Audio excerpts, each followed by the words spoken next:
ਅੱਜ ਸਭ ਤੋਂ ਵੱਡਾ ਚਿੰਤਾ ਦਾ ਕਾਰਨ ਤੇ ਚਿੰਤਾ ਦਾ ਮਸਲਾ ਇੱਕੋ ਇੱਕ ਕਰੋਨਾ ਮਹਾਮਾਰੀ।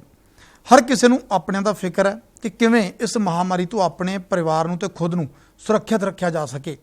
ਹਾਲਾਂਕਿ ਸਰਕਾਰ ਦਾਅਵਾ ਕਰ ਰਹੀ ਹੈ ਕਿ ਹਰ ਤਰ੍ਹਾਂ ਦੀ ਕੋਸ਼ਿਸ਼ ਕੀਤੀ ਜਾ ਰਹੀ ਹੈ, ਪਰ ਕੀ ਇਹ ਕੋਸ਼ਿਸ਼ਾਂ ਜਿਸ ਪੱਧਰ ਤੇ ਹੋਣੀਆਂ ਚਾਹੀਦੀਆਂ ਸੀ ਉਸ ਪੱਧਰ ਤੇ ਹੋ ਰਹੀਆਂ ਨੇ?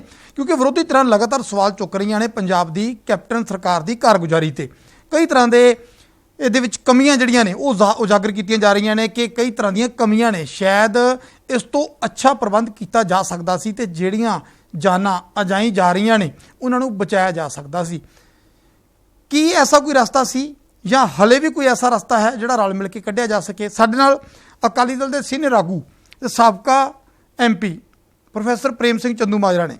ਚੰਦੂਮਾਜਰਾ ਸਾਹਿਬ, ਲਗਾਤਾਰ ਸੁਖਬੀਰ ਸਿੰਘ ਬਾਦਲ ਵੀ ਪ੍ਰੈਸ ਕਾਨਫਰੰਸ ਕਰਦੇ ਆ, ਤੁਹਾਡੀ ਪਾਰਟੀ ਦੇ ਆਗੂ ਹੋਣ, ਚਾਹੇ ਆਮ ਆਦਮੀ ਪਾਰਟੀ ਦੇ ਆਗੂ ਹੋਣ, ਚਾਹੇ ਹੋਰ ਪਾਰਟੀਆਂ ਦੇ ਆਗੂ ਹੋਣ, ਉਹ ਪੰਜਾਬ ਦੀ ਕੈਪਟਨ ਸਰਕਾਰ ਦੀ ਕਾਰਗੁਜ਼ਾਰੀ ਨੂੰ ਲੈ ਕੇ ਸਵਾਲ ਚੁੱਕ ਰਹੇ ਨੇ। ਆਖਿਰ ਤੁਹਾਨੂੰ ਕਿਉਂ ਐਸਾ ਲੱਗਦਾ ਕਿ ਕੈਪਟਨ ਸਰਕਾਰ ਜਿਸ ਤਰ੍ਹਾਂ ਕੰਮ ਕਰ ਰਹੀ ਹੈ, ਕਿਉਂਕਿ ਸਰਕਾਰ ਦਾ ਦਾਅਵਾ ਹੈ ਕਿ ਅਸੀਂ ਕਰੋਨਾ ਮਹਾਮਾਰੀ ਨਾਲ ਨਜਿੱਠਣ ਦੇ ਲਈ ਸਾਰੀ ਵਾਹ ਲਾਤੀ, ਤੁਹਾਨੂੰ ਕਿਉਂ ਸ਼ੰਕਾਵਾਂ ਨੇ ਕਿ ਕਮੀ ਰਹੇਗੀ? देखो सही गल तो है बराड़ साहब भी जिमें संकट के समय मुसीबत के समय कोई नुकताचीनी घट करनी चाहिए, अवगुण नहीं चितारने चाहिए, बल्कि पॉजिटिव गल ही करनी चाहिए। असी उस सोचते हैं और क्योंकि अज सारी दुनिया देश और प्रदेश साडा इस करोना महामारी के संकट के विचों ग्रस्त आ और ऐसे समय सानू कोशिश करनी चाहिए है कि असी एक दूजे नू सहयोग दे के इस संकट के विचों लोगों नू बचा सकीए और ਇਹਦੇ ਵਿੱਚੋਂ ਨਿਕਲ ਸਕੀਏ। ਫਿਰ ਕੁਦਰਤੀ ਤੌਰ ਤੇ ਕਮੀ ਕਿੱਥੇ ਲੱਗਦੀ ਤੁਹਾਨੂੰ? ਕੁਦਰਤੀ ਤੌਰ ਤੇ ਜਿਹੜੇ ਜਦੋਂ ਸਰਕਾਰਾਂ ਬਿਲਕੁਲ ਬੇਧਿਆਨ ਹੋਣ ਜਾਂ ਨੰਗੇ ਚਿੱਟੇ ਰੂਪ ਦੇ ਵਿੱਚ ਮਤਲਬ ਅਣਗਹਿਲੀ, ਕੁਤਾਹੀ, ਲਾਪਰਵਾਹੀ ਸਾਹਮਣੇ ਨਜ਼ਰ ਆਈ ਹੋਵੇ ਤਾਂ ਫਿਰ ਬੋਲਣਾ ਵੀ ਪੈਂਦਾ। ਹੁਣ ਤੁਸੀਂ ਦੱਸੋ ਵੀ ਵੈਂਟੀਲੇਟਰ ਪੰਜਾਬ ਦੇ ਵਿੱਚ ਕੇਂਦਰ ਸਰਕਾਰ ਵੱਲੋਂ 1 ਸਾਲ ਤੋਂ ਆਏ ਹੋਏ ਨੇ। ਵੈਂਟੀਲੇਟਰ ਰੱਖਦੇ ਲਿਆਣ ਕੇ ਹਸਪਤਾਲਾਂ 'ਚ ਦੇਖਿਆ ਹੀ ਨਹੀਂ ਕਿਸੇ ਨੇ ਵੀ ਚੱਲ ਵੀ ਸਕਦੇ ਕਿ ਨਹੀਂ ਚੱਲ ਸਕਦੇ, ਗਰਦਾ ਪਿਆ ਸੀ ਉੱਤੇ। ਵੈਂਟੀਲੇਟਰ ਚਲਾਉਣ ਵਾਲੇ ਬੰਦੇ ਨਹੀਂ ਤਿਆਰ ਕੀਤੇ ਵੀ ਵੈਂਟੀਲੇਟਰ ਨੂੰ ਚਲਾਊਗਾ ਕੌਣ? ਚਲਾਉਣ ਵਾਲਾ ਹੈ ਨਹੀਂ ਕੋਈ, ਬਸ ਲੋੜ ਪੈ ਸਕਦੀ ਆ। ਤੁਹਾਡੇ ਵੈਂਟੀਲੇਟਰ ਦੀ ਗੱਡੀ ਲਿਆਂਦੀ ਹੋਵੇ, ਡਰਾਈਵਰ ਹੋਵੇ ਨਾ। ਇਹਦੇ ਤੇ ਸਰਕਾਰ ਦਾ ਤਰਕ ਪਹਿਲਾਂ ਮੈਂ ਤੁਹਾਨੂੰ ਦੱਸ ਦਿੰਦਾ। ਸਰਕਾਰ ਕਹਿੰਦੀ ਹੈ ਕਿ 250-300 ਬੰਦਾ ਵੈਂਟੀਲੇਟਰ ਤੇ ਹੈ, ਕਿਸੇ ਵੇਲੇ 450-500 ਦੇ ਕਰੀਬ ਪਹੁੰਚ ਗਿਆ ਸੀ, ਹੁਣ 300 ਦੇ ਕਰੀਬ ਹੈ ਵੈਂਟੀਲੇਟਰ। ਉਹ ਕਹਿੰਦੇ ਸਾਡੇ ਕੋਲ 1000 ਦੇ ਕਰੀਬ ਚੱਲੀ ਜਾਂਦਾ ਤੇ ਸਾਡੇ ਕੋਲ 250-300 ਮਰੀਜ਼ ਵੈਂਟੀਲੇਟਰ ਤੇ ਹੈ। ਉਹ ਆਂਦੇ ਇਹ ਵੈਂਟੀਲੇਟਰ ਤੇ ਤਾਂ ਹਰੇਕ ਮਰੀਜ਼ ਜਾਂਦਾ ਹੀ ਨਹੀਂ। ਇਸ ਮੁੱਦੇ ਨੂੰ ਤਾਂ ਕਹਿੰਦੇ ਤਾਂ ਗੱਲ ਹੀ ਨਾ ਕਰੋ, ਕਹਿੰਦੇ ਵਿਰੋਧੀ ਧਿਰ ਨੂੰ ਤਾਂ ਆਦਤ ਹੈ, ਬਹਾਨਾ ਚਾਹੀਦਾ ਤੁਹਾਨੂੰ। ਨਹੀਂ, ਆਦਤ ਇਹੀ ਤਾਂ ਸਮੱਸਿਆ ਵੀ ਜੇ ਆਦਤ ਕਹਿ ਕੇ ਟਾਲਣਾ ਫਿਰ ਤਾਂ ਮਾੜੀ ਗੱਲ ਆ ਨਾ। ਆਹੀ ਤਾਂ ਰਹੂਗਾ ਕਿਉਂਕਿ ਜਦੋਂ ਜਿਹੜੇ ਜੇ ਲੋੜ ਸੀ ਲੋਕਾਂ ਨੂੰ ਇਹ ਤਾਂ ਮੰਨਦੇ ਹੋ ਨਾ ਤੁਸੀਂ, ਵੈਂਟੀਲੇਟਰਾਂ ਦੀ ਘਾਟ ਸੀ। ਵੈਂਟੀਲੇਟਰਾਂ ਦੀ ਘਾਟ ਕਰਕੇ ਤਾਂ ਕਿੰਨੇ ਮਰੀਜ਼ਾਂ ਦੀਆਂ ਮੌਤਾਂ ਹੋਈਆਂ ਨੇ, ਇਹ ਤਾਂ ਕਲੀਅਰ ਗੱਲ ਆ। ਔਰ ਤੁਹਾਡੇ ਮੀਡੀਆ ਨੇ ਦਿਖਾਇਆ, ਮੈਂ ਨਹੀਂ ਇੱਕ ਪੋਲੀਟੀਕਲ ਪਾਰਟੀ ਦੇ ਲੀਡਰ ਦੇ ਤੌਰ ਤੇ ਨਹੀਂ ਮੈਂ ਦੋਸ਼ ਲਾ ਰਿਹਾ, ਮੈਂ ਸੱਚਾਈ ਦੱਸਦਾ। ਮੀਡੀਆ ਤਾਂ ਨਿਰਪੱਖ ਆ। ਮੀਡੀਆ ਨੇ ਹਸਪਤਾਲ ਮੋਹਾਲੀ ਦਾ ਹਸਪਤਾਲ ਹੀ ਆ, ਹੈਲਥ ਮਿਨਿਸਟਰ ਦਾ ਆਪਦਾ ਜ਼ਿਲ੍ਹਾ, ਆਪਦਾ ਹਲਕਾ, ਇਹਦੇ ਆਪਦੇ ਹਲਕੇ ਦੇ ਵਿੱਚ 8-10 ਸਰਕਾਰੀ ਹਸਪਤਾਲ ਵਿੱਚੋਂ ਵੈਂਟੀਲੇਟਰ ਚੱਕੇ ਲਿਜਾਂਦੇ ਪ੍ਰਾਈਵੇਟ ਹਸਪਤਾਲ ਨੂੰ ਦਿੱਤੇ, ਉਹ ਸਾਰਿਆਂ ਨੇ ਦੇਖੇ ਨੇ। ਸੋ ਇਸ ਤਰ੍ਹਾਂ ਸਾਰੇ ਪੰਜਾਬ 'ਚ ਹੋਇਆ। ਅਤੇ ਦੂਜੀ ਗੱਲ ਇਹ ਆ ਵੀ ਆਕਸੀਜਨ ਦੀ ਗੱਲ ਆ ਵੀ ਆਕਸੀਜਨ ਦੇਖੋ ਸਰਕਾਰਾਂ ਕਾਹਦੇ ਵਾਸਤੇ ਹੁੰਦੀਆਂ? ਸਰਕਾਰਾਂ ਦੀ ਡਿਊਟੀ ਹੁੰਦੀ ਆ, ਉਹਨਾਂ ਨੇ ਪ੍ਰਬੰਧ ਕਰਕੇ ਰੱਖਣੇ ਹੁੰਦੇ ਆ। ਜੇ ਸਰਕਾਰਾਂ ਆਪਣੀ ਡਿਊਟੀ 'ਤੇ ਮਤਲਬ ਕੁਤਾਹੀ ਕਰਨਗੀਆਂ ਤਾਂ ਕੁਦਰਤੀ ਤੌਰ 'ਤੇ ਫਿਰ ਬੋਲਣਾ ਪੈਂਦਾ। ਐਸੀ ਸਥਿਤੀ ਦੇ ਵਿੱਚ ਜਦੋਂ ਆਕਸੀਜਨ ਦੀ ਲੋੜ ਸੀ ਆਕਸੀਜਨ ਨਹੀਂ ਮਿਲੀ, ਵੈਂਟੀਲੇਟਰ ਦੀ ਲੋੜ ਸੀ ਵੈਂਟੀਲੇਟਰ ਨਹੀਂ ਮਿਲੇ, ICU ਬੈੱਡ ਖਾਲੀ ਨਾ ਮਿਲੇ, ਉਦੋਂ ਫਿਰ ਔਰ ਇੱਕ ਹੋਰ ਵੱਡੀ ਗੱਲ ਹੋਈ ਵੀ ਸਰਕਾਰੀ ਹਸਪਤਾਲਾਂ ਵਿੱਚ ਕੁਝ ਨਹੀਂ ਮਿਲਿਆ ਅਤੇ ਪ੍ਰਾਈਵੇਟ ਹਸਪਤਾਲਾਂ ਦੇ ਵਿੱਚ ਸਾਰਾ ਕੁਝ ਮਿਲਿਆ ਹੋਇਆ ਸੀ। ਮਤਲਬ ਇਹ ਗੱਲਾਂ ਸਾਹਮਣੇ ਆਈਆਂ ਵੀ ਐਸੀ ਸਥਿਤੀ ਦਾ ਰਾਸ਼ੀਕਰਨ ਵੀ ਹੋਇਆ, ਵਪਾਰੀਕਰਨ ਵੀ ਹੋਇਆ। ਜਦੋਂ ਆਪਣੇ ਨਿੱਜੀ ਹਿੱਤਾਂ ਲਈ ਜਾਂ ਕੁਝ ਚਹੇਤਿਆਂ ਨੂੰ ਆਰਥਿਕ ਤੌਰ 'ਤੇ ਫਾਇਦੇ ਦੇਣ ਲਈ ਜਦੋਂ ਸਰਕਾਰ ਕਿਤੇ ਪੱਖਪਾਤੀ ਕਰੇ ਤਾਂ ਰਵੱਈਆ, ਤਾਂ ਕੁਦਰਤੀ ਤੌਰ 'ਤੇ ਫਿਰ ਬੋਲਣਾ ਪੈਂਦਾ। ਫਿਰ ਅਸੀਂ ਜ਼ਰੂਰ ਇਹ ਕਿਹਾ ਵੀ ਜੇ ਤੁਸੀਂ ਮਤਲਬ ਆਕਸੀਜਨ ਮਿਲ ਸਕਦੀ ਆ ਤਾਂ ਕਿਉਂ ਨਾ ਲਿਆਂਦੀ, ਜੇ ਵੈਕਸੀਨ ਮਿਲ ਸਕਦੀ ਆ ਤਾਂ ਕਿਉਂ ਨਾ ਲਿਆਂਦੀ। ਹੁਣ ਟੈਂਡਰ ਗਲੋਬਲ ਟੈਂਡਰ ਪਾਤਾ, ਐਸੀ ਕੰਪਨੀ ਦਾ ਪਾਤਾ ਜਿਹੜੀ ਕੰਪਨੀ ਨੂੰ ਭਾਰਤ ਸਰਕਾਰ ਨੇ ਪਰਮਿਸ਼ਨ ਨਹੀਂ ਸੀ ਦਿੱਤੀ ਹੋਈ। ਜੇ ਟੈਂਡਰ ਪਾਉਣਾ ਸੀ ਤਾਂ ਉਸ ਕੰਪਨੀ ਦਾ ਪਾਉਂਦੇ ਜਿਹੜੀ ਨੂੰ ਭਾਰਤ ਸਰਕਾਰ ਨੇ ਪਰਮਿਸ਼ਨ ਦਿੱਤੀ ਹੋਈ ਆ। ਮਤਲਬ ਰੂਲਸ ਰੈਗੂਲੇਸ਼ਨ ਤਾਂ ਘੱਟੋ ਘੱਟ ਸਰਕਾਰਾਂ ਦੇ ਅਧਿਕਾਰੀਆਂ ਨੂੰ ਪਤਾ ਹੋਣਾ ਚਾਹੀਦਾ। ਕਿਤੇ ਤੁਹਾਨੂੰ ਕਿਤੇ ਸਰਕਾਰ ਦੀ ਨੀਅਤ 'ਚ ਕਮੀ ਲੱਗਦੀ ਹੈ ਕਿ ਅਧਿਕਾਰੀਆਂ ਦੀ ਸਮਝ 'ਚ ਕਮੀ ਲੱਗਦੀ ਹੈ? ਮੈਂ ਸਮਝਦਾ ਜਿਵੇਂ ਕਹਿੰਦੇ ਜੈਸਾ ਰਾਜਾ ਤੈਸੀ ਪ੍ਰਜਾ। ਜਦੋਂ ਉੱਪਰਲੇ ਜੈਸੀ ਕੋਕੋ ਹੀ ਜੀ ਕੋਕੋ ਦੇ ਬੱਚੇ, ਜਿਵੇਂ ਮਤਲਬ ਉੱਪਰਲੇ ਲਾਪਰਵਾਹ ਨੇ ਤਾਂ ਫਿਰ ਹੇਠਲੇ ਆਟੋਮੈਟਿਕਲੀ ਲਾਪਰਵਾਹ ਹੋ ਜਾਂਦੇ ਆ। ਤੁਸੀਂ ਇੱਕ ਦੱਸੋ ਵੀ ਮੁੱਖ ਮੰਤਰੀ ਸਾਹਿਬ ਆਪਣੇ ਐਮਐਲਏ ਤੇ ਆਪਣੇ ਮੰਤਰੀਆਂ ਨੂੰ ਬੁਲਾ ਕੇ ਤਾਂ ਕਹਿੰਦੇ ਨੇ ਵੀ ਤੁਸੀਂ ਫਲਾਣੀ ਮਾਰਕੀਟ ਮਿਊਨਿਸਪਲ ਕਮੇਟੀ ਤੇ ਕਬਜ਼ਾ ਕਰਨ ਲਈ ਤੁਹਾਡੀਆਂ ਡਿਊਟੀਆਂ ਲਾਈਆਂ ਜਾਂਦੀਆਂ ਹੈ ਜੀ। ਮਤਲਬ ਮੁੱਖ ਮੰਤਰੀ ਸਾਹਿਬ ਨੇ ਇਹ ਨਹੀਂ ਕਿਹਾ ਵੀ ਤੁਸੀਂ ਫਲਾਣੀ ਮੰਡੀ 'ਚ ਕਣਕ ਰੁਲਦੀ ਹੈ ਤੁਸੀਂ ਉੱਥੇ ਜਾਓ, ਫਲਾਣੇ ਹਸਪਤਾਲ ਦੇ ਵਿੱਚ ਇੱਕ ਤਿੰਨ ਦਰਜਨ ਮੌਤਾਂ ਹੋ ਰਹੀਆਂ ਨੇ ਤੁਸੀਂ ਉੱਥੇ ਜਾਓ, ਉੱਥੇ ਕਿਸੇ ਦੀ ਡਿਊਟੀ ਨਹੀਂ ਲਈ। ਜੇ ਮੁੱਖ ਮੰਤਰੀ ਆਪ ਜਾ ਕੇ 4 ਹਸਪਤਾਲਾਂ ਦਾ ਰਾਊਂਡ ਲਾਉਂਦੇ ਤਾਂ 10 ਮੰਤਰੀ ਵੀ ਜਾਂਦੇ। ਜੇ ਮੁੱਖ ਮੰਤਰੀ ਸਾਹਿਬ ਆਪ ਮੰਡੀ ਵਿੱਚ ਇੱਕ ਵਿੱਚ ਰਾਊਂਡ ਲਾਉਂਦੇ ਤਾਂ 10 ਮੰਤਰੀ ਵੀ ਲਾਉਂਦੇ। ਜੇ ਮੁੱਖ ਮੰਤਰੀ ਸਾਹਿਬ ਨੇ ਆਪ ਹੀ ਨਹੀਂ ਜਾਣਾ ਫਿਰ ਮੰਤਰੀ ਕਿਉਂ ਜਾਣਗੇ? ਜੇ ਮੰਤਰੀ ਨਹੀਂ ਜਾਣਗੇ ਫਿਰ ਅਧਿਕਾਰੀ ਵੀ ਨਹੀਂ ਜਾਂਦੇ। ਚੰਦਮਾ ਸਾਹਿਬ, ਥੋੜੀ ਦੇਰ ਪਹਿਲਾਂ ਤੁਸੀਂ ਇੱਕ ਬੜਾ ਗੰਭੀਰ ਇਲਜ਼ਾਮ ਲਾਇਆ, ਤੁਸੀਂ ਉਹ ਤੁਹਾਡੀ ਗੱਲ ਲੰਬੀ ਹੋ ਗਈ, ਮੈਂ ਤਾਂ ਉਹਦੇ ਵਿੱਚੋਂ ਟੋਕ ਨਹੀਂ ਸਕਿਆ। ਤੁਸੀਂ ਕਿਹਾ ਕਿ ਆਪਦੇ ਚਹੇਤਿਆਂ ਨੂੰ ਫਾਇਦਾ ਦੇਣ ਦੀ ਖਾਤਰ ਸ਼ਾਇਦ ਇਹ ਪੂਰਾ ਹਾਲਾਤ ਐਸੇ ਪੈਦਾ ਹੋਊਗੇ, ਸਰਕਾਰ ਦੇ ਪ੍ਰਬੰਧਾਂ 'ਚ ਕਮੀ ਰਹੇਗੀ। ਵੱਡਾ ਇਲਜ਼ਾਮ ਹੈ ਇਹ, ਕਿੱਧਰ ਇਸ਼ਾਰਾ ਕਰ ਰਹੇ ਹੋ ਤੁਸੀਂ? ਦੇਖੋ ਇਹ ਤਾਂ ਬੜੀ ਕਲੀਅਰ ਗੱਲ ਆ। ਹੁਣ ਪਹਿਲਾਂ ਤਾਂ ਆਪਾਂ ਹੈਲਥ ਮਿਨਿਸਟਰ ਦੇ ਲਾ ਲਈਏ। ਹੈਲਥ ਮਿਨਿਸਟਰ ਦੇ ਵੀ ਆਪਦੇ ਜ਼ਿਲ੍ਹੇ ਦੇ ਵਿੱਚ ਜੇ ਸਰਕਾਰੀ ਹਸਪਤਾਲਾਂ ਦੇ ਵਿੱਚ ਕੋਵਿਡ ਦੇ ਪੀੜਤ ਲੋਕਾਂ ਦਾ ਇਲਾਜ ਪ੍ਰਬੰਧ ਨਹੀਂ ਹੈ ਪ੍ਰੋਪਰ, ਤੇ ਫਿਰ ਹੋਰ ਦੱਸੋ ਪੰਜਾਬ ਦੇ ਵਿੱਚ ਹੈਲਥ ਮਿਨਿਸਟਰ ਕਿੱਥੋਂ ਦਾ ਨਹੀਂ, ਪਰ ਇਲਜ਼ਾਮ ਤੁਹਾਡਾ ਬੜਾ ਗੰਭੀਰ ਹੈ, ਇਹਦੇ ਨਾਲ ਤੁਸੀਂ ਉਹਨੂੰ ਕਿਵੇਂ ਕਨੈਕਟ ਕਰ ਸਕਦੇ ਹੋ? ਇਹ ਤਾਂ ਹੁਣ ਅੱਖਾਂ ਦੇ ਸਾਹਮਣੇ ਨਜ਼ਰ ਆ ਰਿਹਾ। ਤੁਸੀਂ ਕਿਸੇ ਪ੍ਰਾਈਵੇਟ ਹਸਪਤਾਲ ਦੇ ਵਿੱਚ ਕਿੰਨੇ ਚਹੇਤਿਆਂ ਨੂੰ ਮਤਲਬ ਫਾਇਦੇ ਪਹੁੰਚਾਏ ਆ। ਇਹ ਤਾਂ ਹੁਣ ਕਰੋਨਾ ਦੇ ਸਮੇਂ ਅਸੀਂ ਇਹ ਗੱਲਾਂ ਕੱਢਣੀਆਂ ਨਹੀਂ ਚਾਹੁੰਦੇ। ਅਸੀਂ ਤਾਂ ਅੱਜ ਵੀ ਇਸ ਗੱਲ ਦੇ ਹੱਕ 'ਚ ਆ ਵੀ ਇਹ ਗੱਲਾਂ ਨਾ ਕਹੀਆਂ ਜਾਣ, ਬਲਕਿ ਲੜਾਈ ਨੂੰ ਇਕੱਠੇ ਹੋ ਕੇ ਲੜਿਆ ਜਾਵੇ। ਪਰ ਇਹ ਇਕੱਠੇ ਹੋ ਕੇ ਵੀ ਲੜਨ ਨੂੰ ਤਿਆਰ ਨਹੀਂ। ਕਾਂਗਰਸ ਨੇ ਇੱਕ ਹੈਲਪਲਾਈਨ ਸ਼ੁਰੂ ਕੀਤੀ ਹੈ, ਉੱਥੇ ਸਿਹਤ ਮੰਤਰੀ ਦਾ ਪੁੱਤਰ ਵੀ ਜਿਹੜਾ ਹੈਗਾ, ਅਸੀਂ ਦੇਖਿਆ ਕਿ ਵੀ ਜ਼ਿੰਮੇਵਾਰੀ ਸੰਭਾਲ ਰਹੇ ਹੁੰਦੇ ਆ, ਤੇ ਉਹ ਤਾਂ ਕਹਿੰਦੇ ਕਿ ਅਸੀਂ ਕੋਈ ਵੀ ਕਾਲ ਕਰਦਾ, ਚਾਹੇ ਇੰਜੈਕਸ਼ਨ ਦੀ ਲੋੜ ਹੈ, ਚਾਹੇ ਕੋਈ ਵੈਂਟੀਲੇਟਰ ਦੀ ਲੋੜ ਹੈ, ਚਾਹੇ ਬੈੱਡ ਦੀ ਲੋੜ ਹੈ, ਉਹਦੇ ਅਸੀਂ ਰਾਤ ਨੂੰ ਵੀ ਪ੍ਰਬੰਧ ਕਰਾ ਕੇ ਦਿੰਦੇ, 24 ਘੰਟੇ ਸੇਵਾ ਕਰ ਰਹੇ ਹਾਂ। ਤੁਸੀਂ ਕਹਿੰਦੇ ਵੀ ਉਹ ਪਹੁੰਚਾਉਂਦੇ ਨਹੀਂ ਦਵਾਈ। ਨਹੀਂ, ਉਹਨਾਂ ਦੇ ਕਹਿਣ ਨਾਲ ਨਹੀਂ ਨਾ, ਇਹ ਤਾਂ ਫੀਲਡ 'ਚ ਤੁਸੀਂ ਸਰਵੇ ਕਰ ਲਓ। ਇਹ ਤਾਂ ਫੀਲਡ 'ਚ ਲੋਕ ਤਰ੍ਹਾਂ ਕਰ ਰਹੇ ਨੇ। ਲੋਕ ਕਿੰਨੀਆਂ ਤਾਂ ਡੈਥ ਹੋਈਆਂ, ਕਿੰਨੇ ਮਤਲਬ ਪ੍ਰਬੰਧ ਜਿਹੜੇ ਇਹਦੇ 'ਚ ਨੁਕਸ ਜਿਹੜੇ ਮੀਡੀਆ ਨੇ ਉਹ ਛਾਲੇ ਨੇ। ਪੋਲੀਟੀਕਲ ਪਾਰਟੀਆਂ ਦੇ ਲੋਕਾਂ ਤੇ ਤਾਂ ਇਹ ਗੱਲ ਹੋ ਜਾਂਦੀ ਹੈ ਵੀ ਸ਼ਾਇਦ ਰਾਜਸੀ ਕਾਰਨਾਂ ਕਰਕੇ ਹੋ ਸਕਦਾ। ਮੀਡੀਆ ਤਾਂ ਨਿਰਪੱਖ ਆ ਨਾ। ਚੰਦਮਾ ਸਾਹਿਬ, ਚਲੋ ਮੇਰੀ ਗੱਲ ਸਾਰੀਆਂ ਗੱਲਾਂ ਛੱਡ ਦਿਓ।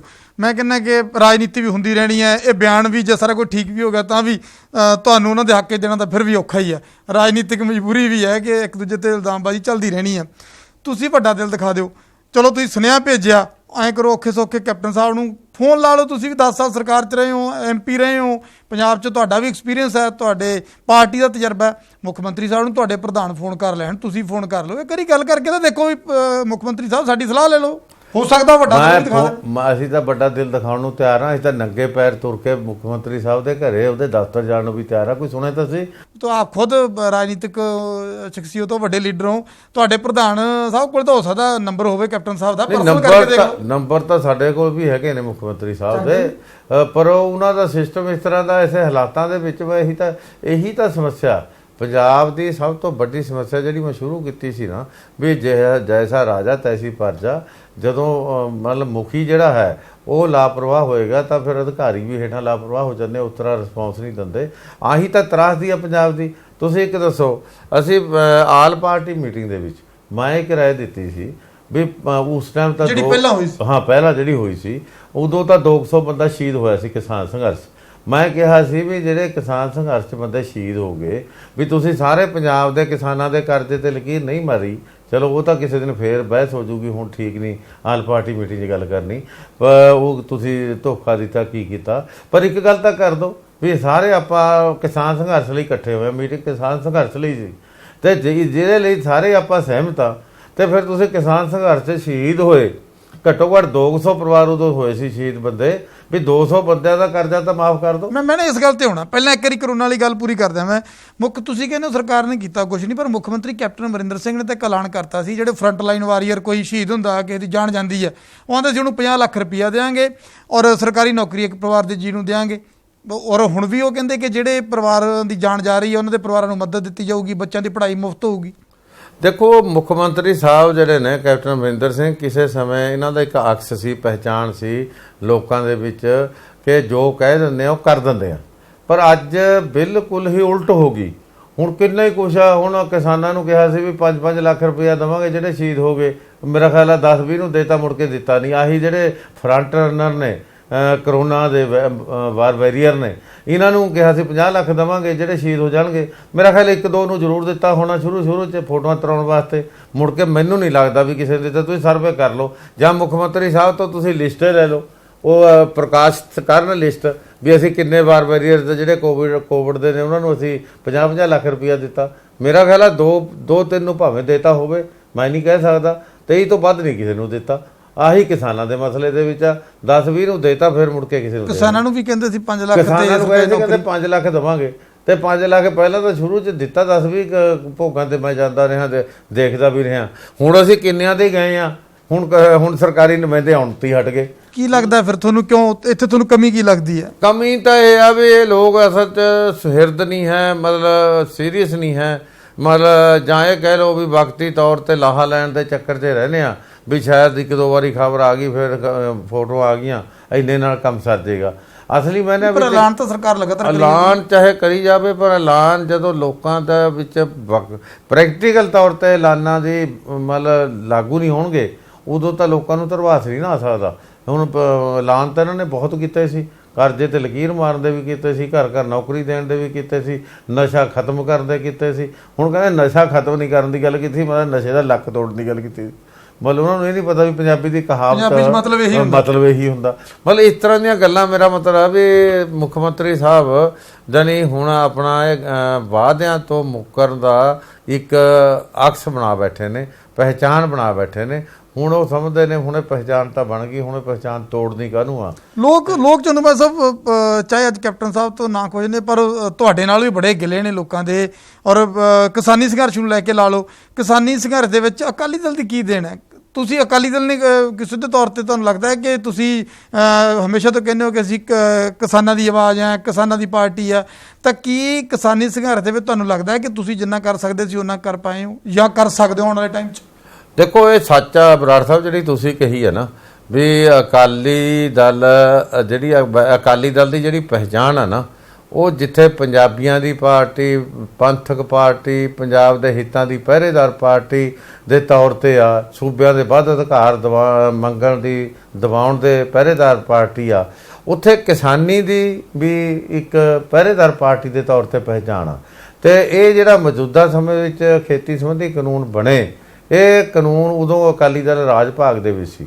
ਉਦੋਂ ਜਿਹੜਾ ਲੋਕਾਂ ਨੂੰ ਲੋਕ ਕਹਿੰਦੇ ਨੇ ਕਿਸੇ ਹੱਦ ਤੱਕ ਸਹੀ ਵੀ ਕਹਿੰਦੇ ਨੇ, ਕਿਉਂਕਿ ਜਿਹੜੀ ਸਰਕਾਰ ਕਾਨੂੰਨ ਬਣਾਵੇ ਉਹ ਸਰਕਾਰ ਦੇ ਵਿੱਚ ਅਸੀਂ ਹਿੱਸੇਦਾਰ ਹੋਈਏ ਤਾਂ ਫਿਰ ਉਸ ਸਮੇਂ ਦੀ ਜ਼ਿੰਮੇਵਾਰੀ ਤੋਂ ਅਸੀਂ ਬਚ ਨਹੀਂ ਸਕਦੇ। ਪਰ ਉਹ ਤੋਂ ਬਾਅਦ ਜਾਂ ਇਹ ਕਹਿ ਲਓ ਵੀ ਉਸ ਦੌਰਾਨ ਦੇ ਵਿੱਚ ਜੋ ਸਾਡਾ ਰੋਲ ਰਿਹਾ, ਪਾਰਟੀ ਦੇ ਤੌਰ ਤੇ ਅਸੀਂ ਪੂਰਾ ਪ੍ਰੈਸ਼ਰ ਪਾ ਕੇ ਆਪਣੀ ਭਾਈਵਾਲ ਪਾਰਟੀ ਨੂੰ ਅਹਿਸਾਸ ਕਰਾਉਣ ਦੀ ਕੋਸ਼ਿਸ਼ ਕੀਤੀ ਵੀ ਤੁਹਾਡਾ ਇਹ ਕਾਨੂੰਨ ਗਲਤ ਆ। ਪਰ ਸ਼ੁਰੂ 'ਚ ਲਾਂਭਾ ਵੀ ਬੜਾ ਵੱਡਾ ਆਇਆ ਜੀ ਕਿ ਤੁਸੀਂ ਪਹਿਲਾਂ ਉਹਦੇ ਸਮਰਥਨ 'ਚ ਵੀ ਡਟੇ ਰਹੇ, ਸ਼ਾਇਦ ਉਹ ਸਮਰਥਨ 'ਚ ਇਹਨਾਂ ਨਾ ਡਟੇ ਹੁੰਦੇ, ਸ਼ਾਇਦ ਤਸਵੀਰ ਕੁਝ ਹੋਰ ਹੁੰਦੀ। ਗਲਤੀ ਤੁਹਾਡੇ ਤੋਂ ਵੀ ਹੋਈ ਪਹਿਲਾਂ। ਦੇਖੋ ਉਹ ਤਾਂ ਬਹੁਤ ਵੱਡੀ ਗਲਤੀ ਸੀ। ਸਾਬਕਾ ਮੁੱਖ ਮੰਤਰੀ ਪ੍ਰਕਾਸ਼ ਸਿੰਘ ਬਾਦਲ ਵੀ ਕਹਿੰਦੇ ਦੇ ਵਿੱਚ ਡਟੇ ਰਹਿਣਾ ਤਾਂ ਬਹੁਤ ਵੱਡੀ ਗਲਤੀ ਸੀ, ਪਰ ਸਮਰਥਨ ਦੇ ਵਿੱਚ ਪਾਰਟੀ ਨਹੀਂ ਸੀ, ਨਾ ਪਾਰਟੀ ਨੇ ਕਦੇ ਸਮਰਥਨ ਕੀਤਾ ਸੀ। ਕੋਈ ਬਿਆਨਬਾਜ਼ੀ ਆ ਗਈ ਤਾਂ ਵੱਖਰੀ ਗੱਲ ਆ, ਪਰ ਪਾਰਟੀ ਦੀ ਕੋਰ ਕਮੇਟੀ ਦਾ, ਪਾਰਟੀ ਦੀ ਸਮੁੱਚੀ ਲੀਡਰਸ਼ਿਪ ਦਾ ਹਮੇਸ਼ਾ ਹੀ ਫੈਸਲਾ ਰਿਹਾ। ਉਸ ਸਮੇਂ ਦੇ ਵਜ਼ੀਰ ਸਾਡੇ ਸੀ ਹਰਸਿਮਰਤ ਕੌਰ ਬਾਦਲ, ਉਹਨਾਂ ਨੂੰ ਵੀ ਪਾਰਟੀ ਵੱਲੋਂ ਇਹੀ ਡਾਇਰੈਕਸ਼ਨ ਸੀ ਵੀ ਆਪਾਂ ਇਹ ਕਾਨੂੰਨ ਕਿਸੇ ਕੀਮਤ ਤੇ ਵੀ ਪ੍ਰਵਾਨ ਨਹੀਂ ਕਰ ਸਕਦੇ। ਤੇ ਉਹ ਅਸੀਂ ਬੈਠ ਕੇ ਉਸ ਸਮੇਂ ਦਾ ਜਿਹੜਾ ਹੁਣ ਵੀ ਪ੍ਰਧਾਨ ਨੇ ਬੀਜੇਪੀ ਦੇ ਨੱਡਾ ਸਾਹਿਬ ਤੇ ਕ੍ਰਿਸ਼ੀ ਮੰਤਰੀ ਤੋਮਰ ਸਾਹਿਬ, ਜਦੋਂ ਇਹ ਬਿੱਲ ਪਾਰਲੀਮੈਂਟ 'ਚ ਆਇਆ ਡਿਸਕਸ਼ਨ ਲਈ, ਉਹ ਤੋਂ 4 ਘੰਟੇ ਪਹਿਲਾਂ 1 ਘੰਟਾ 15 ਮਿੰਟ ਅਸੀਂ ਕਮਰੇ 'ਚ ਬੈਠ ਕੇ, ਮੈਂ ਸੁਖਬੀਰ ਸਿੰਘ ਬਾਦਲ ਦੇ ਨਾਲ ਸੀ, ਸਾਡੇ MP ਨਾਲ ਸੀ, ਅਸੀਂ ਪੂਰਾ 1 ਘੰਟਾ 15 ਮਿੰਟ ਲਾਏ ਕਿ ਤੁਸੀਂ ਇਹਨੂੰ ਸਿਲੈਕਟ ਕਮੇਟੀ 'ਚ ਭੇਜ ਦਿਓ, ਇਹ ਕਿਸਾਨਾਂ ਦੀ ਸਹਿਮਤੀ ਤੋਂ ਬਿਨਾਂ ਨਾ ਲਿਆਓ। ਅਸੀਂ ਇੱਥੇ ਤਾਂ ਕਹਿਤਾ ਵੀ ਜੇ ਤੁਸੀਂ ਜਿੱਦ ਕੀਤੀ, ਤੁਸੀਂ ਸਿਲੈਕਟ ਕਮੇਟੀ ਨਾ ਭੇਜਿਆ, ਅਸੀਂ ਇਸ ਬਿੱਲ ਦੇ ਹੱਕ 'ਚ ਨਹੀਂ ਭੁਗਤ ਸਕਦੇ। ਉੱਠਣ ਲੱਗੇ ਅਸੀਂ ਇੱਥੋਂ ਤੱਕ ਵੀ ਕਹਿਤਾ ਵੀ ਅਸੀਂ NDA ਦਾ ਹਿੱਸਾ ਵੀ ਨਹੀਂ ਰਹਿ ਸਕਾਂਗੇ, ਵਜ਼ਾਰਤ ਵੀ ਛੱਡਾਂਗੇ, NDA ਦਾ ਹਿੱਸਾ ਵੀ ਨਹੀਂ ਰਹਾਂਗੇ ਜੇ ਤੁਸੀਂ ਕਰਨਾ ਵੀ ਪਿਆ। ਹਾਂ, ਉਹ ਅਸੀਂ ਕੀਤਾ ਜੋ ਅਸੀਂ ਅੰਦਰ ਕਮਰੇ 'ਚ ਕਹਿ ਕੇ ਆਏ ਕੀਤਾ। ਪਰ ਇੱਕ ਜਿਹੜਾ ਮਤਲਬ ਅਲਾਇੰਸ ਦਾ ਧਰਮ ਹੁੰਦਾ, ਅਸੀਂ ਉਹ ਨਿਭਾਇਆ। ਲੰਬੇ ਸਮੇਂ ਤੋਂ ਸਾਡਾ ਅਲਾਇੰਸ ਸੀ, ਅਸੀਂ ਇੱਕਦਮ ਇਹ ਨਹੀਂ ਸੀ ਕਹਿਣਾ ਚਾਹੁੰਦੇ ਵੀ ਇਹ ਗੈਰ ਜ਼ਿੰਮੇਵਾਰੀ ਵਾਲੀ ਗੱਲ ਕੀਤੀ ਇਹਨਾਂ ਨੇ। ਔਰ ਸਾਡੀ ਵੈਸੇ ਕੋਸ਼ਿਸ਼ ਸੀ, ਸਾਡੀ ਗਿਟਕਾਂ ਗਿਣਨ ਦਾ ਨਹੀਂ ਸੀ, ਸਾਡਾ ਅੰਬ ਚੁੱਪਣ ਦਾ ਮਕਸਦ ਸੀ। ਸਾਡਾ ਮਕਸਦ ਸੀ ਵੀ ਕਿਸੇ ਨਾ ਕਿਸੇ ਤਰ੍ਹਾਂ ਅਸੀਂ ਇਹਨਾਂ ਨੂੰ ਡਾਈਫਰ ਕਰਾ ਦਈਏ। ਅਸੀਂ ਵਿੱਚ ਰਹਿ ਕੇ ਆਪਣੀ ਟਰਾਈ 'ਚ ਲੱਗੇ ਰਹੇ, ਪਰ ਜਦੋਂ ਅਸੀਂ ਫੇਲ ਹੋ ਗਏ ਇਸ ਗੱਲ ਤੇ ਫਿਰ ਅਸੀਂ ਬਾਹਰ ਸਾਹਮਣੇ ਆ ਗਏ। ਫਿਰ ਬਾਹਰ ਰਹਿ ਕੇ ਤਾਂ ਅਸੀਂ ਕੋਈ ਕਸਰ ਨਹੀਂ ਛੱਡੀ। ਬਾਹਰ ਰਹਿ ਕੇ ਕੋਈ ਪਾਰਟੀ ਸਾਨੂੰ, ਕੋਈ ਜਥੇਬੰਦੀ ਸਾਨੂੰ ਅਲੰਭਾ ਦੇ ਵੀ ਤੁਸੀਂ ਕੋਈ ਕਸਰ ਛੱਡੀ ਆ, ਤੁਸੀਂ ਘਾਟ ਕੀਤੀ ਆ, ਤੁਸੀਂ ਪਿੱਠ ਦਿਖਾਈ ਆ, ਤਾਂ ਅਸੀਂ ਗੁਨਾਹਗਾਰ ਆ। ਸੰਘਰਸ਼ ਅਜੇ ਵੀ ਚੱਲ ਰਿਹਾ, ਉਧਰੋਂ ਇਲੈਕਸ਼ਨ ਈਅਰ ਹੈ, ਕਿਸਾਨ ਅਜੇ ਵੀ ਬਾਰਡਰ ਤੇ ਬੈਠੇ ਆ। ਅਕਾਲੀ ਦਲ ਨੂੰ ਕੀ ਲੱਗਦਾ ਹੈ ਕਿ ਆਉਣ ਵਾਲੀਆਂ ਚੋਣਾਂ, ਇਲੈਕਸ਼ਨ ਈਅਰ ਆ ਰਿਹਾ ਔਰ ਕੈਪਟਨ ਅਮਰਿੰਦਰ ਸਿੰਘ ਨੂੰ ਲੈ ਕੇ ਹੋਵੇ ਜਾਂ ਉਹ ਆਪਦੇ ਵੱਲੋਂ ਕਹਿੰਦੇ ਕਿ ਕਿਸਾਨਾਂ ਦੇ ਹਿਤੈਸ਼ੀ ਅਸੀਂ ਹਾਂ, ਇੱਧਰੋਂ ਤੁਸੀਂ ਕਹਿੰਦੇ ਹੋ ਕਿ ਅਸੀਂ ਕਿਸਾਨਾਂ ਦੇ ਹਿਤੈਸ਼ੀ ਹਾਂ, ਤਾਂ ਫਿਰ ਅਕਾਲੀ ਦਲ ਦੀ ਕੀ ਸੋਚ ਹੈ ਕਿ ਇਸ ਇਲੈਕਸ਼ਨ ਈਅਰ ਦੇ ਮੱਦੇਨਜ਼ਰ ਔਰ ਕਿਸਾਨਾਂ ਦੇ ਸੰਘਰਸ਼ ਦੇ ਮੱਦੇਨਜ਼ਰ ਆਉਣ ਵਾਲੇ ਦਿਨਾਂ 'ਚ ਰਾਜਨੀਤੀ ਤੁਹਾਡੀ ਕੀ ਰਹਿ ਸਕਦੀ ਹੈ? ਦੇਖੋ, ਨੋ ਡਾਊਟ ਕਿਸਾਨ ਸੰਘਰਸ਼ ਇੱਕ ਅਹਿਮੀਅਤ ਰੱਖਦਾ, ਕਿਸਾਨਾਂ ਦੇ ਮਸਲੇ ਅਹਿਮੀਅਤ ਰੱਖਦੇ ਆ। ਔਰ ਜਦੋਂ ਵੀ ਕਿਸਾਨ ਜਥੇਬੰਦੀਆਂ ਨੇ ਕੋਈ ਕਾਲ ਦਿੱਤੀ ਆ, ਹੁਣ ਕੱਲ ਜਿਹੜਾ 26 ਦਾ ਸੀ ਉਹਦੇ 'ਚ ਵੀ ਅਸੀਂ ਪੂਰਾ ਜ਼ੋਰ ਲਾ ਕੇ ਮਤਲਬ ਸਹਿਯੋਗ ਦਿੱਤਾ, ਵਰਕਰ ਤੋਂ ਲੀਡਰ ਤੱਕ। ਜਦੋਂ ਵੀ ਕਿਤੇ ਕੋਈ ਧਰਨੇ ਮੁਜ਼ਾਹਰੇ ਹੋਏ ਅਸੀਂ ਹਮੇਸ਼ਾ ਸਹਿਯੋਗ ਦਿੱਤਾ ਔਰ ਦਿੰਦੇ ਰਹਾਂਗੇ, ਕਿਉਂਕਿ ਕਿਸਾਨ ਜਥੇਬੰਦੀਆਂ ਵੱਲੋਂ ਵੀ ਇਹ ਕਿਹਾ ਜਾਂਦਾ ਵੀ ਪੋਲੀਟੀਕਲ ਪਾਰਟੀਆਂ ਦੇ ਸ਼ਾਮਲ ਨਾ ਹੋਣ। ਸਾਡੀ ਵੀ ਸੋਚ ਆ ਵੀ ਨਹੀਂ ਹੋਣਾ ਚਾਹੀਦਾ, ਕਿਉਂਕਿ ਇਹਨੂੰ ਨਿਰੋਲ ਕਿਸਾਨੀ ਸੰਘਰਸ਼ ਹੈ, ਉਸੇ ਤਰ੍ਹਾਂ ਰੱਖਣਾ ਚਾਹੀਦਾ। ਪਰ ਨਾਲ ਜਿੱਥੇ ਤੱਕ 22 ਦੀ ਚੋਣ ਦੀ ਗੱਲ ਆ, ਉਹਦੇ 'ਚ ਦਲਿਤ ਵਰਗ ਦੇ ਮਸਲੇ ਵੀ ਨੇ, ਉਹਦੇ 'ਚ ਵਪਾਰੀ ਦੇ ਮਸਲੇ ਵੀ ਨੇ, ਉਹਦੇ 'ਚ ਇੰਪਲਾਈਜ਼ ਦੇ ਮਸਲੇ ਵੀ ਨੇ, ਉਹਦੇ 'ਚ ਟਰਾਂਸਪੋਰਟਰ ਦੇ ਮਸਲੇ ਵੀ ਨੇ, ਉਹਦੇ 'ਚ ਖੇਤ ਮਜ਼ਦੂਰ ਦੇ, ਇੰਡਸਟਰੀਲਿਸਟ ਦੇ, ਉਹਦੇ ਮਤਲਬ ਹਰ ਵਰਗ ਦੇ ਮਸਲੇ ਨੇ। ਤੇ ਜਦੋਂ ਅਸੀਂ ਰਾਜ ਸੱਤਾ ਹਾਸਲ ਕਰਨੀ ਆ ਜਾਂ ਤੁਸੀਂ ਕਮਾਂਡ ਸਾਂਭਣੀ ਆ ਕਿ ਪ੍ਰਦੇਸ਼ ਦੀ, ਤਾਂ ਤੁਸੀਂ ਸਾਰੇ ਵਰਗਾਂ ਦੀ ਰਾਖੀ ਦੀ ਗੱਲ ਕਰਨੀ ਆ। ਸਾਂਭ ਲਓਗੇ? ਲੱਗਦਾ ਹੈ ਕਿ ਜੇ ਤੁਹਾਨੂੰ ਚਲੋ ਸੱਤਾ 'ਚ ਮੌਕਾ ਮਿਲ ਜਾਂਦਾ ਆਉਣ ਦਾ, ਤਾਂ ਫਿਰ ਤੁਸੀਂ ਕੀ ਕਿਸਾਨਾਂ ਦੀ ਆਵਾਜ਼ ਬਣ ਕੇ, ਤੁਹਾਡੇ ਕੋਲ ਕੋਈ ਰਸਤਾ ਹੈਗਾ ਕਿ ਤੁਸੀਂ ਭਾਈ ਕਿਸਾਨਾਂ ਨੂੰ ਬਚਾ ਲਓ? ਦੇਖੋ, ਸ਼੍ਰੋਮਣੀ ਅਕਾਲੀ ਦਲ ਨੂੰ ਇਸ ਗੱਲ ਦਾ ਮਾਣ ਆ। ਮੈਂ ਤਾਂ ਤਜਰਬੇ 'ਚ ਕਹਿ ਸਕਦਾ ਵੀ ਵਾਜਪਾਈ ਸਾਹਿਬ ਦੇ ਸਮੇਂ 100 ਰੁਪਏ ਕੁਇੰਟਲ ਯੂਰੀਆ ਦਾ ਵੱਧ ਗਿਆ ਸੀ, 100 ਦਾ 100 ਅਸੀਂ ਉੱਥੇ ਵਾਪਸ ਕਰਾਇਆ ਸੀ। ਨਹੀਂ, ਲੀਡਰਸ਼ਿਪ ਭਾਵੇਂ ਬਦਲ ਜੇ, ਪਰ ਮੈਂ ਇਹ ਗੱਲ ਮੈਂ ਆਪਣੇ ਵੱਖ ਨਾ ਹੁੰਦੇ, ਐਨਡੀਏ ਤੋਂ ਵੱਖ ਨਾ ਹੁੰਦੇ, ਸ਼ਾਇਦ ਤੁਸੀਂ ਅਸਤੀਫਾ ਨਾ ਦਿੰਦੇ। ਮੈਂ ਆਪਣੇ ਤਜਰਬੇ 'ਚ ਕਹਿਣਾ ਵੀ ਜੇ ਮੈਂਬਰ ਪਾਰਲੀਮੈਂਟ ਆਪਣੀ ਆਈ ਤੇ ਆ ਜਾਂ ਜ਼ੋਰ ਲਾਉਣ ਤਾਂ ਵੱਡੇ ਤੋਂ ਵੱਡੇ ਫੈਸਲੇ ਕਰਾ ਦਿੰਦੇ ਆ। 100 ਰੁਪਏ ਕੁਇੰਟਲ ਯੂਰੀਆ ਦਾ ਉਦੋਂ ਪਤਾ ਨਾ ਵਾਜਪਾਈ ਸਾਹਿਬ ਤੋਂ, ਇਹੀ ਮੋਦੀ ਸਾਹਿਬ ਸੂਬੇ ਦੇ ਵੱਧ ਅਧਿਕਾਰਾਂ ਦੀ ਵੀ ਗੱਲ ਕੀਤੀ।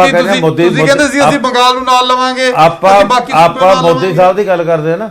ਇਹੀ ਮੋਦੀ ਸਾਹਿਬ ਸੀ ਨਾ ਪ੍ਰਧਾਨ ਮੰਤਰੀ। ਲੈਂਡ ਐਕੁਜੀਸ਼ਨ ਐਕਟ ਆਇਆ, 10 ਅਮੈਂਡਮੈਂਟ ਆ ਲੈਂਡ ਐਕੁਜੀਸ਼ਨ ਤੇ। ਰੂਲਿੰਗ ਪਾਰਟੀ ਦੇ ਵਿੱਚ ਇਤਿਹਾਸ 'ਚ ਪਹਿਲੀ ਵਾਰੀ ਆ ਕਿ ਰੂਲਿੰਗ ਪਾਰਟੀ ਦੇ ਅਲਾਇੰਸ ਪਾਰਟਨਰ ਵੱਲੋਂ ਅਮੈਂਡਮੈਂਟਾਂ ਪਾਈਆਂ। ਹੁਣ ਮੈਂ 10 ਅਮੈਂਡਮੈਂਟਸ ਪਾਈਆਂ, 10 'ਚ 9 ਪ੍ਰਵਾਨ ਹੋਈਆਂ ਸਰਕਾਰ। ਇਹ ਰਿਕਾਰਡ ਦਾ ਹਿੱਸਾ ਅਸੀਂ ਲੈਂਡ ਐਕੁਜੀਸ਼ਨ ਦੇ ਵਿੱਚੋਂ ਪਾਸ ਕਰਵਾ ਕੇ ਦਿਖਾਈਆਂ। ਸੋ ਮੇਰਾ ਭਾਵੇਂ ਮੋਦੀ ਸਾਹਿਬ ਸਾਡੇ ਨਾਲ ਲੜੇ ਵੀ, ਉਹਨਾਂ ਦੇ ਮੰਤਰੀ ਵੀ ਆ ਡੈਡੂ ਸਾਹਿਬ ਜਿਹੜੇ ਅੱਜ ਕੱਲ੍ਹ ਵਾਈਸ ਪ੍ਰੈਜ਼ੀਡੈਂਟ ਆ, ਇਹ ਵੀ ਮੇਰੇ ਨਾਲ ਲੜੇ, ਪਰ ਅਸੀਂ ਜਦੋਂ ਲੋਕਾਂ ਦੇ ਹੱਕਾਂ ਲਈ ਲੜੇ ਆ, ਪਾਰਲੀਮੈਂਟ ਹੋਵੇ ਚਾਹੇ ਬਾਹਰ ਹੋਵੇ, ਅਸੀਂ ਪੂਰੀ ਕਰਕੇ ਦਿਖਾਈ। ਸਮਾਂ ਇਜਾਜ਼ਤ ਨਹੀਂ ਦਿੰਦਾ। ਲਾਸਟ ਤੇ ਇੱਕ ਹੀ ਲਾਈਨ ਦੇ ਵਿੱਚ ਜਵਾਬ ਚਾਹੂੰਗਾ, ਜਿਹੜਾ ਤੁਸੀਂ ਆਪਦਾ ਹੱਕ ਜਤਾਉਣੇ ਹੋ ਕਿ ਵਾਜਪਾਈ ਸਾਹਿਬ ਵੇਲੇ ਅਸੀਂ ਐਂ ਕਰ ਲੈਂਦੇ ਸੀ, ਉਹ ਕਰ ਲੈਂਦੇ ਸੀ। ਦੇਖੋ, ਸਮਾਂ ਬਦਲ ਗਿਆ, ਲੀਡਰਸ਼ਿਪ ਬਦਲ ਗਈ, ਪਾਰਟੀ, ਸਾਰਾ ਕੁਝ, ਹਾਲਾਤ ਬਦਲ ਗਏ ਨੇ।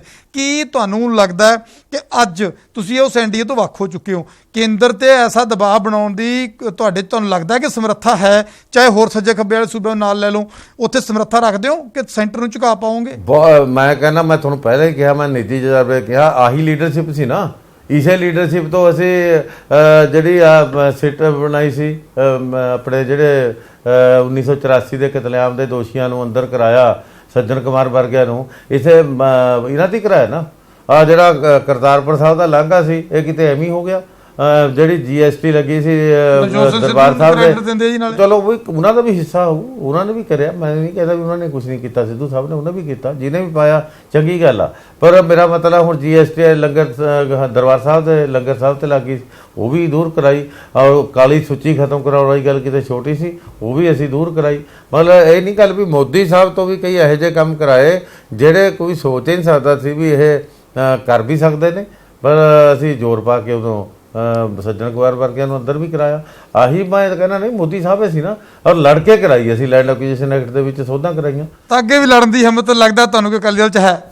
ਅਕਾਲੀ ਦਲ, ਦੇਖੋ ਅਕਾਲੀ ਦਲ ਜਿਹੜਾ ਅਕਾਲੀ ਆ ਉਹ ਮਤਲਬ ਲੜੇ ਬਿਨਾਂ ਰਹਿ ਹੀ ਨਹੀਂ ਸਕਦਾ, ਕਿਉਂਕਿ ਅਕਾਲੀ ਦਲ ਨੂੰ ਗੁੜਤੀ ਅਨੰਦਪੁਰ ਸਾਹਿਬ ਦੀ ਆ, ਹੱਕ ਸੱਚ ਤੇ ਇਨਸਾਫ ਲਈ ਲੜਨ ਦੀ।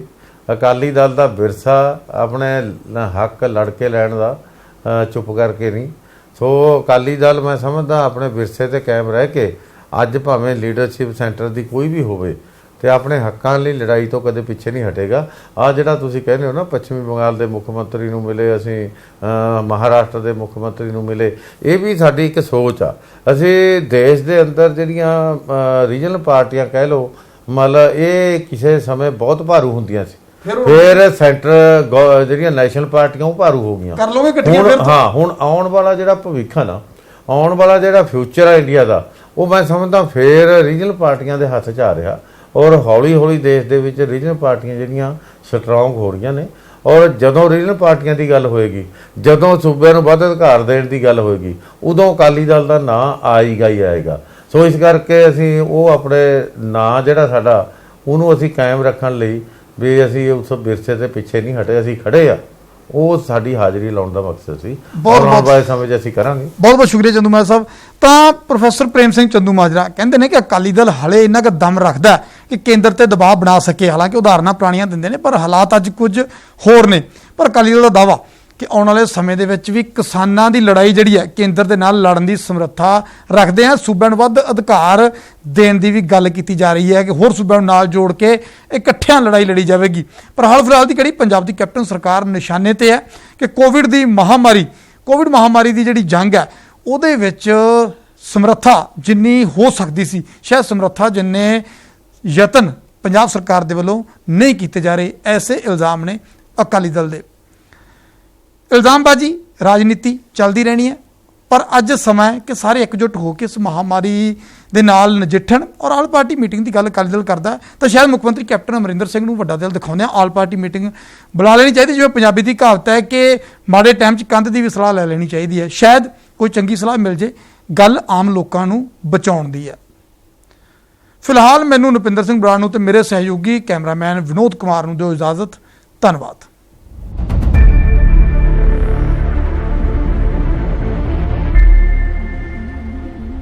इस न्यूज के